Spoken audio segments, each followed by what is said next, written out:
नमस्कार and welcome to जी के reporter. तो दोस्तों, जैसा कि पिछले कुछ समय से तेजस मार्क 1A के इंजन को लेकर इशू आ रहा है और जनरल इलेक्ट्रिक की तरफ से तय समय पर भारत को अभी तक एक भी इंजन सप्लाई नहीं किया गया है। जनरल इलेक्ट्रिक की तरफ से सप्लाई चेन इशू का हवाला दिया जा रहा है, जिस वजह से पूरा तेजस जो मार्क 1A प्रोग्राम है ये डिले हो रहा है, जो कि भारत के लिए बहुत नुकसानदायक है। और इस स्थिति को देखते हुए भविष्य में जो आने वाले प्रोजेक्ट हैं जैसे तेजस मार्क 2 और एम का, जिनमें जनरल इलेक्ट्रिक के ही F414 इंजन का इस्तेमाल होगा, उन पर भी प्रभाव पड़ने की संभावना है, क्योंकि उनके इंजन के लिए भी हमें अमेरिकन इंजन पर ही निर्भर रहना होगा। लेकिन अच्छी बात यह है कि इन इंजन को अब भारत में ही तैयार किया जाएगा, जो कि काफी फायदेमंद साबित होगा हमारे लिए। और इस दिशा में भारत ने कदम आगे बढ़ा दिए हैं और शुरुआत में करीब 99 F414 इंजन भारत में तैयार किए जाने हैं। इससे जुड़ी एक बड़ी अपडेट निकलकर सामने आई है कि आने वाले 6 महीनों में इस डील को अंतिम रूप दे दिया जाएगा और इसके लिए HAL ने बेंगलुरु में जमीन तलाशना शुरू कर दिया है इन इंजनों के मैन्युफैक्चरिंग प्लांट को बनाने के लिए। अब यहाँ से तकरीबन 2 साल का समय लग जाएगा इस मैन्युफैक्चरिंग प्लांट को खड़ा करने में, और इसके बाद ही इंजन का प्रोडक्शन भारत में शुरू हो पाएगा।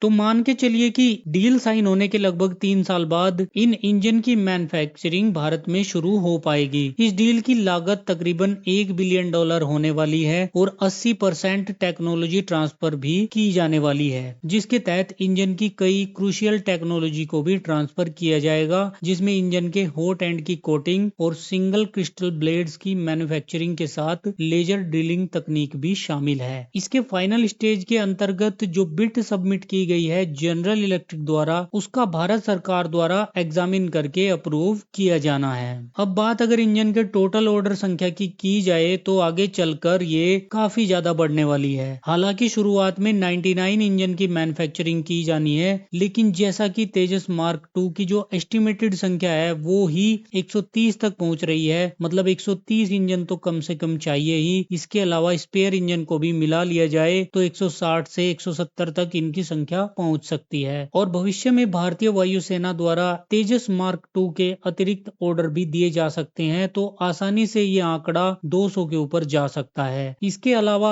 एम का मार्क 1 में भी लगभग 100 की संख्या में इन ही इंजनों का इस्तेमाल किया जाना है, क्योंकि एम का एक ट्विन इंजन एयरक्राफ्ट होगा, तो जाहिर सी बात है यहाँ पर ज्यादा इंजन की जरूरत पड़ेगी। बाकी नेवी के लिए बन रहे TED-BF में भी इन्हीं इंजन को लगाया जाएगा, जो कि 100 की संख्या तक पहुंच रहे हैं। तो लगभग 400 इंजन की मैन्युफैक्चरिंग भारत में की जा सकती है। एक बार भारत में F414 इंजन के डेवलपमेंट के लिए इकोसिस्टम विकसित हो जाएगा तो भारत अपनी जरूरत के हिसाब से प्रोडक्शन रेट को भी मैनेज कर पाएगा। और ये जो सप्लाई चेन की समस्या भारत के सामने आई है, भविष्य में ऐसी किसी भी समस्या से बचा जा सकेगा। वैसे आपका भारत की इस अचीवमेंट पर क्या मानना है, कमेंट करके जरूर बताइएगा। Thank you so much for watching video.